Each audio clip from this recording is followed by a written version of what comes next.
mga kasolong. Ako po si Queen Shena. Magandang araw, hapon at gabi.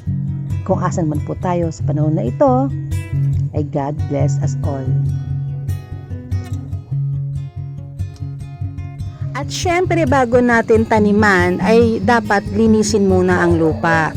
Kasi po yung lupa na yan ay may mga kaunti din naman pong mga basura. So kailangan muna nating linisin bago taniman ng halaman. Kaya pasensya na ho kung mapapansin po ninyo na may mga konti-konti pong mga parang basura. At paano naman po ang pagtatanim ng niyog?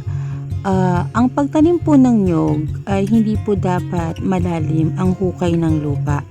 Kapag po ibinauna po ninyo yung buto ng niyog, no, yung may dahon, hanggang dun lang po ang level ng lupa kung asan po nagmula yung pagtubo ng dahon.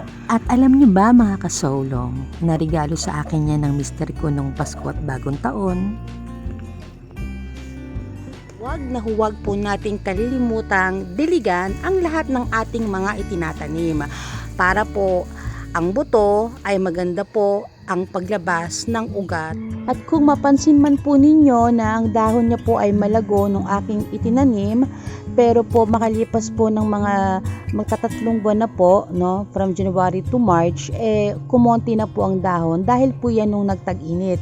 Tinatanggal ko po kasi yung mga dahon na natutuyot. Ito po ay dwarf coconut. Hanggang 15 feet o taas ng tao ang pwede niyang ilaki. Hindi po ito katulad ng isang coconut tree na ang taas ay doble ang laki kumpara sa ating naitanim na dwarf coconut. Sa loob po ng 3 o 5 taon ay pwede na siyang lumaki at magbunga. At ngayon, ganyan na po siya ngayon kalaki. No? At kung mapapansin po ninyo, ang kanyang dahon ay medyo parang may mga putol. Dahil po yan sa nagdaan na tag-init. Medyo nalagas po yung iba nilang mga dahon, kaya pinutol ko din po. At salamat din po at ngayon ay tag-ulan na, kahit paano ay nakasurvive po ang niyog na yan. At ang panahon po ngayon ay makulimlim, maambon-ambon at medyo malakas-lakas ang hangin. So hindi ho maganda ang panahon ngayon, kaya sinamantala ko ang panahon na ito na makapag-garden. At hindi ako maiinitan. Ipakita ko lang po sa inyo ang aming mga halaman. Ngayon, andito po tayo sa malunggay area namin. Nagtag-init at ngayon ay tag-ulan, pero ang aming malunggay ay matibay, malago at kaka-harvest lang namin ng bunga ng malunggay noong nakaraang buwan. At ngayon, tag-ulan, mas madami ang tubo ng mga damo. Sa ngayon, katatapos ko lang magdamo, pero hindi ko na po naipakita, hindi ko na po nakapag-video, kasi nga po medyo nag-aambon-ambon kaninang umaga. At ayan po mga kasolong ang aking na landscape, DIY landscape. May nagawa po akong video tungkol po sa pag-landscape ng aming garden. Sa mga nakaraang video na aking na-upload, naipakita ko po yung snake plant na yan, na kung paano siya, kung ano po ang itsura niya na bago mag-usbong ang kanyang flower. So napakabango po ng klase ng bulaklak na yan mga kasolong.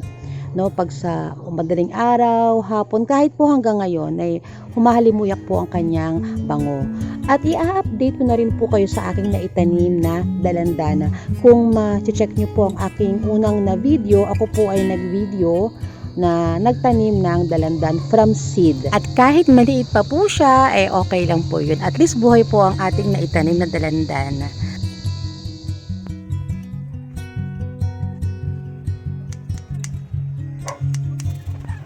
Alam niyo mga kasolong, magtanim po tayo ng mga halaman sa ating bakuran. Kung wala man po tayong malawak na lupain, kahit po sa mga paso, subukan po natin magtanim. Maganda po talaga ang meron tayong alagang mga pananim. Lalo na kung ang ating mga itatanim ay kapaki-pakinabang tulad ng mga gulay, prutas at herbal na halaman. Kung tungkol naman po sa mga buto, ay pwede po tayong mag-umpisa mula lang sa mga buto na ating itatapon lang, yung galing lang po sa kusina. Halimbawa po kung may kamatis, kalamansi, sili, bawang o sibuyas, na hindi na po kailangan malaking bagay na po yun. O kaya sa mga barangay po ninyo, baka may mga programa po sila tungkol sa paghahardin. Pwede po kayong magtanong at baka meron po silang pinamimigay na libreng buto. O kaya sa online shop, pwede po kayong bumili, ganun po. Ako po ay dun lang din po nag-umpisa, yung mga pwede pong makuha sa ating kusina. O kaya pwede naman po tayong umorder sa mga online shop, mga ganun po. Kaya naman, saludo po ako sa mga farmers natin. Dahil kung wala po sila, wala po tayong kakainin. Ako po si Queen Shana. Sana po ay nagustuhan po ninyo ang aking mga upload video. Abangan po ninyo ang aking iba pang video. Sana wag po sana kayo magsawa manood sa akin. Kung nakaabot po kayo hanggang dito sa dulo ng video na ito, ay maraming salamat po. Thanks for watching. God bless us all.